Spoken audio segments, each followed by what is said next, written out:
Halo semua, selamat datang kembali di channel YouTube saya, Charles Lee. Bagaimana kabarnya buat kawan-kawan semua? Saya harap kawan-kawan semua dalam kondisi baik ya. Kemudian portofolionya bisa growth dan tetap hasilkan cuan dari pasar modal Indonesia.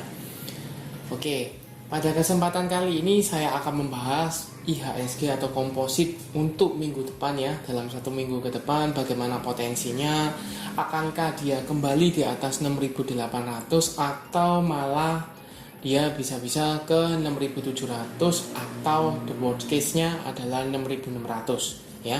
Seperti itu. Kemudian bagaimana beberapa saham big caps ya, perbankan terkhusus itu BBCA, BBRI, BBNI, dan BMRI, bagaimana potensinya, apakah teman-teman masih bisa untuk hold atau untuk tambah muatan. Pastikan teman-teman tonton video ini sampai selesai. Buat kawan-kawan yang baru mampir ke channel YouTube saya ucapkan selamat datang, selamat menonton. Semoga informasi yang kami sampaikan melalui video-video yang kami buat bisa bermanfaat buat kawan-kawan semua untuk membantu pengambilan keputusan. Oke, tanpa berpanjang lebar ya, kita langsung masuk ke pembahasannya. Komposit atau IHSG kita. Komposit kemarin Jumat mengalami koreksi ya 0,51% ke level 6.765. Dia confirm sudah breakdown di bawah 6.800. Kenapa? Bukannya di hari tanggal Rabu ya, tanggal 8 dia sudah confirm. Memang betul dia sudah confirm di bawah 6.800. Tetapi hari Kamisnya dia meretest dulu 6.800 menjadi area resist ya. Ternyata dia gagal bertahan. Kemudian Jumat mengalami koreksi dan di bawah 6.700, 65-an ya. Jadi di bawah 6.800. Nah, kenapa bisa mengalami koreksi? Selain dari sentimen Amerika ya, The Fed yang masih akan agresif menaikkan tingkat suku bunga supaya menekan inflasi. Kemudian teman-teman perlu cermati angka penganggurannya meningkat. Ya, seperti itu. Dan di Indonesia sendiri banyak pemberitaan bahwa efek dari ketakutan resesi itu melimpah ke startup ya. Startup banyak yang mengalami pemecatan ya, karyawannya PHK. Salah satunya mungkin teman-teman tahu GoTo ya, mem-PHK 600 karyawannya, walaupun itu ada kompensasi atas pemecatannya atau PHK-nya. Nah, tapi yang perlu teman-teman cermati bahwa terjadinya hal tersebut ini mengindikasikan apa ya? Kalau seandainya ada ketakutan yang menimpa startup atau UMKM di sini ya, UMKM di sini, maka berefek ke perekonomian suatu negara. Dalam hal ini Indonesia. Kalau perekonomiannya cenderungnya menurun, stagnan hingga menurun, maka kompositnya akan berat untuk bullish atau mengalami kenaikan.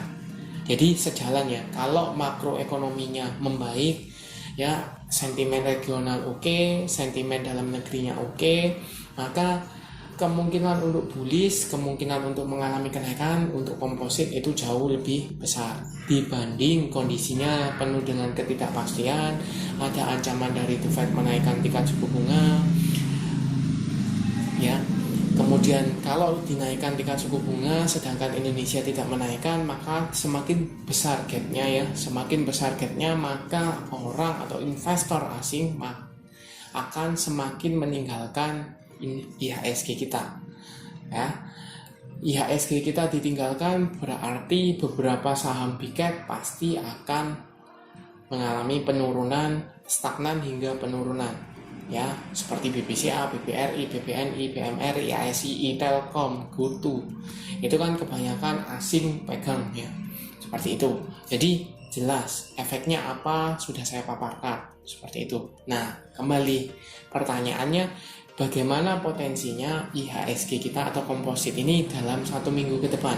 Kalau saya lihat selama komposit ini tidak mampu kembali di atas 6.800, maka besar kemungkinan ke 6.700. Bahkan the worst case-nya kalau seandainya terjadi hal-hal yang tidak diinginkan, maka komposit ini atau IHSG kita ini bakal menuju ke level 6.600. Walaupun sekali lagi ya tidak bisa langsung turun ke 6.600, mungkin akan ada pantulan technical rebound seperti itu karena harus melalui support dulu ya. Supportnya di mana? Jelas di sini ada support 6.700-an ya.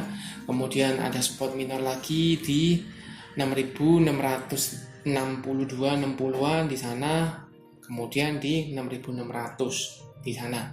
Jadi jelas masih ada beberapa support yang harus ditembus kalau seandainya komposit ini mau terjun ke 6.600. Tapi begitu juga sebaliknya, kalau seandainya komposit ini mau kembali di atas level 6.800, maka harus bisa break area resist 6.800 yang pertama ya di sana.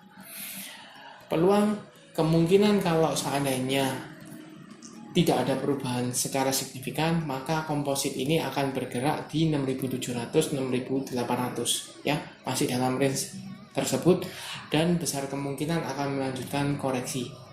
Sambil wait and see apakah The Fed ini benar-benar menaikkan tingkat suku bunga ya, kemudian perkembangannya bagaimana.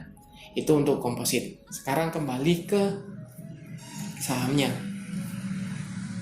Kalau kompositnya masih cenderungnya mengalami penurunan, bagaimana dengan sahamnya? Contoh di sini adalah BBCA. Saya bahas secara singkat ya. Untuk BBCA dia belum kembali di atas EMA 50. EMA 50-nya di mana di level psikologis 8.600 ya. Dia sempat menyentuh tetapi gagal, turun kembali, breakdown di level 8.450. Pertanyaannya buat holdernya BBCA, apakah masih bisa hold? Jelas, karena saham ini tipe growth. Kalau teman-teman investasi jangka panjang, maka sangat layak untuk di hold ya. Kenapa? Teman-teman perlu cermati, jangka pendek ada kemungkinan besar untuk RUPS. Kalau RUPS biasanya BBCA akan rajin membagikan dividen. Berapa besaran dividennya? Untuk dividennya rutin BBCA ini 2 kali pembagian ya. Dan perkiraan di sekitar bulan 4 lah, 3 atau 4 itu akan membagikan dividen. Berapa besarannya teman-teman harus cermati RUPS-nya. Nah, untuk jangka pendek buat teman-teman yang swing trade, bagaimana, apakah bisa manfaatkan? Jelas kalau teman-teman lihat ada range sideways-nya ya di 8.200, 8.250, kemudian ke area 9.000 di area sana jangka panjang ya. Teman-teman lihat di sini sempat breakout, kemudian meretest support, kembali ke area 9.000-an, meretest lagi supportnya, terjadi pantulan ke area 9.000-an, gagal, turun kembali, sekarang memuji area support ya. Kurang lebih so far seperti itu. Volume relatif tidak terlalu berubah ya, cukup stabil kalau untuk BBCA. Garis MACD jelas mengarah ke bawah, mengindikasikan ada tekanan jual ya. Kita coba cekkan broker summary-nya. BBCA selama 1 minggu dari tanggal 6 sampai dengan tanggal 10 dengan value net di sini jelas ada distribusi masif. Oleh siapa? YU, BK, ZP, KZ, dan BB. Yang nampung siapa? Ada CS, AK, TP, NI, dan EP. Kalau saya lihat ini kemungkinan foreign ya. Kita coba cek foreign-nya apakah distribusi. Ternyata kalau dilihat secara foreign flow-nya ini tidak terlalu signifikan distribusinya ya. Selama 1 minggu tidak terlalu banyak distribusi, tetapi mulai keluar ya. YU, BK, ZP keluar, yang ganti ada AK, CS, TP seperti itu. Nah, pertanyaannya apakah teman-teman bisa entry tambah muatan? Kalau mau entry atau tambah muatan, lebih baik di daerah dekat-dekat support. Tadi kan saya sudah jelaskan supportnya di mana, di 8.200, 8.250 area sini ya, dekat dengan EMA 200, area support sebelumnya ya. Jadi cukup kuat untuk area tersebut. Apakah dikasih ke 8.200? Tidak ada salahnya buat teman-teman entry saja di bawah ya, pasang bidnya seperti itu. Itu untuk BBCA. Kita lanjut ke saham kedua, ada BBRI atau Bank Rakyat Indonesia. Untuk BBRI sendiri hari ini tanggal 10 Maret ya, itu masih mengalami penguatan tipis ya ke level 4.820 atau bisa dikatakan sama dengan opening gap up ya, sehingga candlenya hijau. Kalau dilihat ini masih berkutat di area resist 4.800 ya, masih berkutat di area sana. Jelas posisinya masih di atas garis EMA 50, menunjukkan dia secara jangka panjang uptrend masih ya. Kemudian volume cenderungnya dia volumenya cukup tinggi ya. Garis MACD ini cenderung masih mengarah ke bawah. Kita coba cek broker summary-nya, apakah ada akumulasi atau tidak ya. BBRI dengan value net kita coba cek di sini. Jelas di sini ada akumulasi masif ya. Oleh siapa? YU, AG, RX, ZP, TP. Yang jual BK, PD, OD, GR dan LG. Kita coba cek foreign flow-nya di sini. Foreign flow-nya cenderungnya ada buangan barang ya, tetapi overall masih ada akumulasi. Dan teman-teman cermati juga, kalau tidak salah ya, BBRI ini akan menyelenggarakan RUPS itu Senin tanggal 13 Maret 2023. Biasanya kalau ada pemberitaan RUPS, di sana juga akan dibahas mengenai keputusan untuk penggunaan laba ya, penggunaan laba bersih perusahaan. Entah itu pembagian dividennya berapa, dividen payout ratio-nya berapa, kemudian dividen yield-nya berapa, itu di sana ya pembahasannya. Kemungkinan besar sama halnya dengan BPCA, RUPS tahunan, RUPST ini akan dimanfaatkan untuk pembagian dividen ya. Berapa besarannya, kapan dividennya untuk BBRI ini sama halnya dengan BPCA rata-rata di bulan 4. Jadi masih ada cukup waktu buat teman-teman untuk entry ya. Seperti itu. Bisa jadi akan membagikan dividen jumbo, bisa jadi juga dividennya cukup seret ya untuk menghemat operasional, mungkin seperti itu. Jadi kita wait and see saja untuk BBRI. Yang jelas posisinya selama masih di atas garis EMA 50, maka cenderungnya masih aman ya. Untuk invest jangka panjang jelas masih posisinya cukup bagus ya. Buat teman-teman yang belum punya atau mau tambah muatan, sebaiknya teman-teman bisa tunggu di daerah support. Supportnya di mana? Di 4.600, dekat dengan EMA 200-nya. Ya, support terbaiknya kalau teman-teman mau entry di sana. Lebih murah kan lebih bagus. Tetapi apakah dikasih atau tidak, kita lihat. Ya, itu untuk BRI. Kita lanjut ke saham ketiga, Bank Negara Indonesia Persero atau BPNI. Untuk BPNI tanggal 10 Maret 2023 mengalami koreksi ya 1,37% ke level 9.025. Sebenarnya BMRI atau BPNI ini sempat di area EMA 200 ya, di 8.770-an ya, di area sana. Buat teman-teman yang sudah tambah muatan di sana, apakah masih bisa di hold? Kemungkinan kalau seandainya dia masih bertahan di atas level 9.000, maka cukup aman ya, cukup aman. Tetapi sayangnya adalah di sini ada gap down. Gap up ya. Ada gap up yang harus atau sebaiknya ditutup sebelum dia melanjutkan kenaikan. Dan kalau buat teman-teman yang seandainya ketinggalan ya, di sini ketinggalan, apakah bisa entry? Karena ini ada gap up, biasanya akan ditutup dahulu sebelum dia mengalami kenaikan. Bisa manfaatkan untuk entry di dekat-dekat gap up ya. Mungkin di 8.800, 8.900 di area sana. Ya, di sana ada gap up-nya. Untuk volume, kenaikan kemarin disertai dengan volume, kemudian koreksinya, volumenya relatif lebih kecil. Garis MACD ini cenderungnya mulai mengarah ke atas kembali. Kita coba cek broker summary-nya. BPNI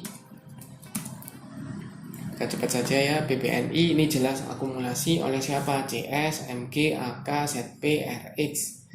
Harga rata-rata ya 89 ribuan ya. Yang jual siapa? PD, BK, KZ, NI, YP ya.